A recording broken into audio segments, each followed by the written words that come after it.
Ayan guys, nakuha na tayo ulit ng isang tali. Uwi na rin tayo. Ayan guys, may babalikan pa tayo yun sa kabila. Ito guys, tubig-tubig dito. Pero medyo green pa kasi, kaya balikan na lang natin ulit sa ibang araw. Ayan guys, walang natutungro na, nahuli kasi. Ayan guys,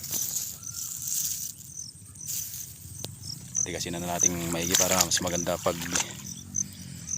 minano-mano nating himay-himayin, mas madaling matanggal yung mga butil ng palay. Okay, thank you for watching guys. Sana di ka magsawa sa aking video. God bless us all. Agbyag tayo amin nga manalon. Alright.